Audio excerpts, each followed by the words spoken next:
Hi there, hope you're doing well. In today's video I wanted to talk a little bit about some things that I see regularly with my guitar students that are the most overlooked aspect of playing the guitar that can literally improve your playing just after watching this video. And I know that sounds like snake oil, but just bear with me because I've had many times in lessons where I've pointed this out to students and things have instantly become easier for them to do.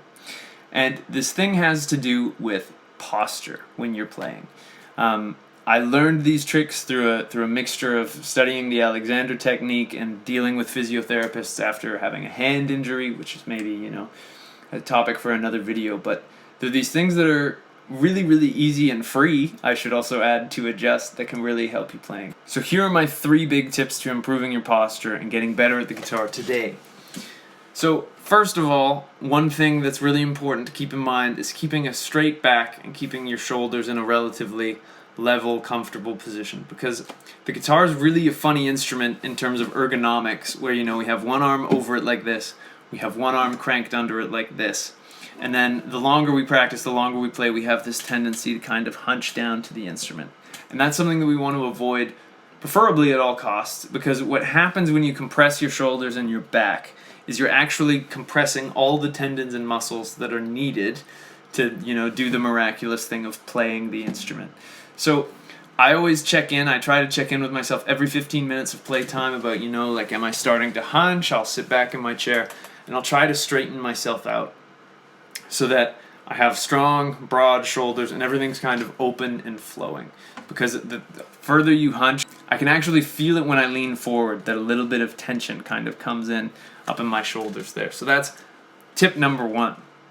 Tip number 2 comes from something that I find a lot of students do, particularly beginners learning these open chord shapes. And this is something that has led to a lot of aha moments, both for students who've kind of got open chords figured out, but they aren't totally reliable. And it's something that if someone's learning open chords for the first time, I can show them. But it also holds true for every aspect of playing the guitar.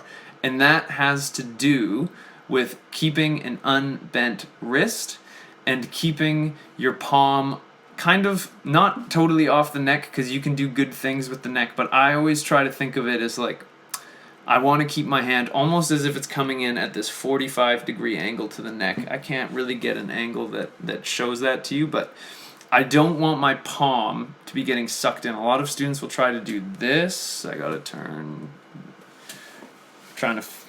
watching my video there so I can see what way I need to turn, but they'll stick their palm to the back of the neck of the guitar, and what this actually does is it just cramps up everything in your left hand and makes it really, really hard to get good, clean sounding chords, because everything's compressed and it's stuck, and it comes from a place of wanting to get more pressure in, but you don't actually want more pressure, you tend to want more leverage.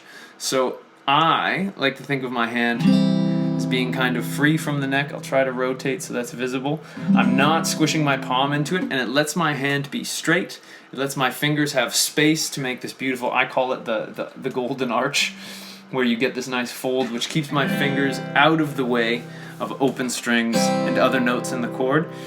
And this, I kind of like to think of this as being my contact point with the neck rather than trying to smush this part of my hand into it, because I find a lot of students want to kind of squeeze their palm into the guitar, and this makes it not only harder to change between chords, but it just makes it harder for your left hand in general. So I like to think that my hand is kind of coming up like I got this shape, it comes up here, and I keep my palm away, and I use my thumb as kind of my main point of contact on the neck. The third thing that I see a lot of students do is kind of the opposite of that problem that I just talked about there, where rather than coming at it this way, where I'm almost sticking my wrist this way, they'll try to kind of hunch under it this way. And this kind of deals with the greater idea of, taking advantage of the fact that your left arm, or if you're left-handed, your right arm, has all of this room to move. Your picking hand doesn't have as much room because it's, holding the guitar in place. But your fretting hand has a bunch of room to move around. So I would always try to ensure that I'm fairly comfortable and moving around, and I'm not bending my wrist this way. This is the other common thing. When you do this, you're creating tension for all of the tendons that are actually moving your fingers. You don't want to be doing that because we ideally are moving our fingers effortlessly and comfortably, right? So having this kind of straight wrist and letting yourself move where you're strong, you're not sucking your palm in, you're not sticking your wrist out like that, is huge.